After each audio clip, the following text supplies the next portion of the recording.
Video को start करते हैं। लेकिन वीडियो स्टार्ट करने से पहले ना चैनल को सब्सक्राइब कर दो। यार चैनल को सब्सक्राइब नहीं करते, आप वीडियो देख लेते हो, श्राप लगेगा मेरा श्राप। चैनल को सब्सक्राइब करो अभी इसी वक्त, नहीं तो पक्का गर्लफ्रेंड नहीं पटेगी, सिंगल मरोगे तुम, सिंगल। और चलो इसी के साथ शुरुआत करते हैं आज की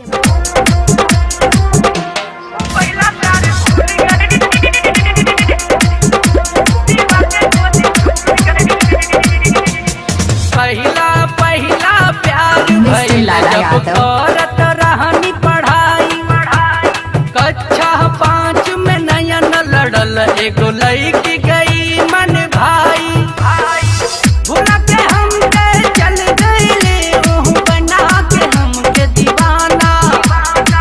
ओकरा याद में डीजे बजा के कोरी खूब हंगामा। दिलवा के नाता तोड़ गईली, अकेले हमके छोड़ गईली। वो पहला प्यार भूल गईली, दीवा के गोदी झूल गईली।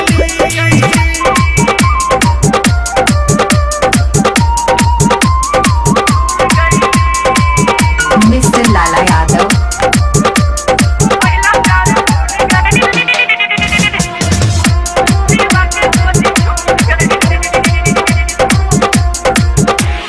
सजरा रे नैना में ओकरे देखनी अपन सूरतिया। लगे कोयलिया काली जैसन मीठी मीठी बतिया।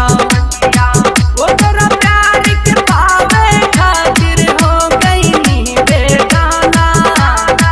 छूटल पढ़ाई भइल लड़ाई, मार लोग वही ताना। दिलवा के नाता तोड़ गईली, अकेले हमके छोड़ गईली। वो पहला प्यार भूल गईली, दीवा के गोदी झूल गईली।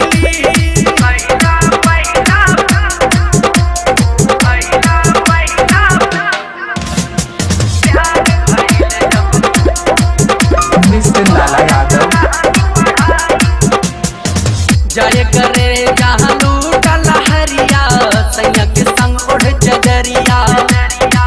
हमरो एक दिन होई बियाहवा, मिली टाप गुजरिया। बाजी गाना धुर बुलाल के छुपा के चेहरा रोईबू। चंदन के संग भेजी संदेशवा, सॉरी सॉरी कहूँ। दिलवा के नाता तोड़ गईलू, अकेले हमके छोड़ गईलू। तू पहला प्यार भूल गईलू, दीवा के गोदी झूल गईलू। पहला प्यार भइल जब करत रहनी पढ़ाई। कक्षा 5 में नयन लड़ल एगो लड़की